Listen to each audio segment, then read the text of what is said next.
Luke Shaman TV here with Chris Millington. So a 2-2 draw. What are your thoughts on the game? I thought it was a really entertaining end-of-season game. As we've discussed earlier, I think it was a real good, entertaining match. Often these games at the end of the season can be a bit dull and cagey. And, it was entertaining from the start. Both teams going at it. Both teams trying to get the win rather than sitting in scared of losing. And I feel over the course of the game we've probably had the better of the chances and disappointed that we haven't come away with 3 points really. Yeah, games towards the end of the season can have to be fairly cagey, but that certainly had plenty of action in both boxes.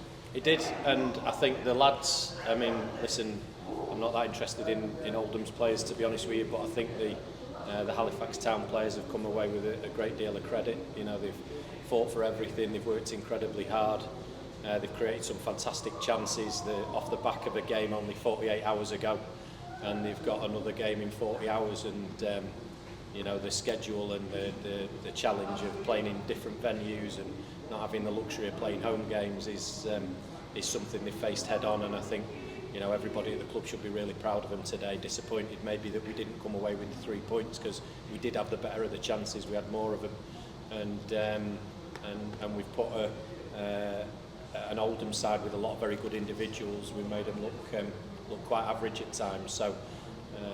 So listen, the players deserve all the credit, and we go again Saturday.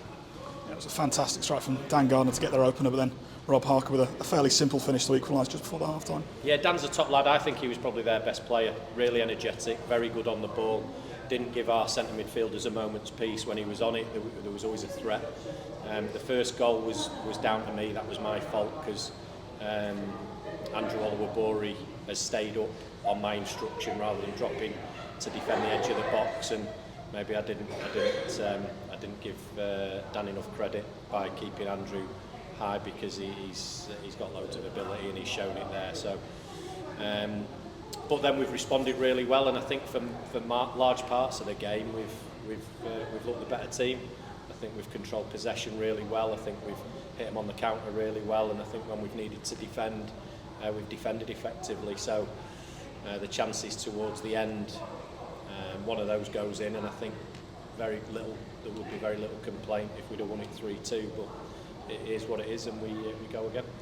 Started the second half very brightly, had a good few chances in those opening periods, but then obviously went behind again, but probably slightly against the run of play. Yeah, listen, the referees had a terrible impact on the second half really. I don't know what changed with him, but he came out in the second half, and every soft free kick, every time an Oldham player went to ground, he blew his whistle. The free kick that leads to the penalty isn't a free kick. I won't name and shame him, but other members of the officiating team have disagreed with a large number of his decisions, and but it is what it is. Listen, we've got to do it the hard way. We've got to do it away from our home. We've got to do it with 3 games in 5 days. We've got to do it against poor officiating going against us. It's nothing new for us. We go again, we do it, and it'll make it all the more sweet when we actually get the success that we deserve. Of course, it was Aidan George with the second equaliser and an almost instant impact from the substitute. Yeah, I'm pleased for Aidan, because he's come here to score goals. He's had a little bit of a sort of interrupted beginning to life at Halifax with the sending off at Bromley that interrupted it, and then meant that other people jumped ahead of him in the pecking order. But he's a fantastic player, and he's learning about the level. Ability wise, for me he's above the level, like so many of our lads, but just like the rest of them, he's learning about how to play at National League level and how to be a consistent first team player. But he's got bags of quality, and we'll see more of that out of Aidan in his time with the club. Of course, as you mentioned, plenty of chances late on, and just lacking that finishing touch to get 3 points. Yeah, I thought the lads worked really hard, and it was great to see the counter-attacking so effective late in the game. It was a shame we couldn't convert one of those chances, but not dissimilar to Ebbsfleet in some respects, in that so much of the game was really positive and really effective.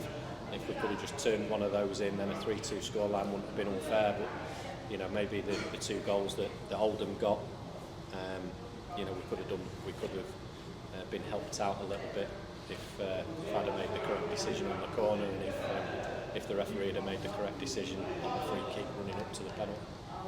Of course, now it goes to the final day, Eastleigh away on Saturday, and still in the driving seat for that 7th place finish. Yeah, looking forward to it. It's exciting, and it's no shortage of challenges, are there? You know, what a game to schedule for us, last game of the season, when we've got a game on a Thursday night. So, but the lads will do everything they can to get themselves fresh. We go to Eastleigh looking to win. Even if we'd have won tonight, we'd have had to go to Eastleigh looking to try and win the game, and that would have been our intention, because you know, you don't want to be going to a team with a striker like Paul McCallum and trying to eke out a draw. So, you know, we're in the same position we would have been had we won tonight. You know, we'd have still had to go to Eastleigh and do everything we can to try and win the game. So, as it was the case after Ebbsfleet, our biggest enemy is fatigue, and we've got to make sure that we do everything we can to get as many of the lads as fresh and ready as possible, and try and pick the freshest, most energetic 11 we can to go and get the job done. Thank you. Thanks, Luke.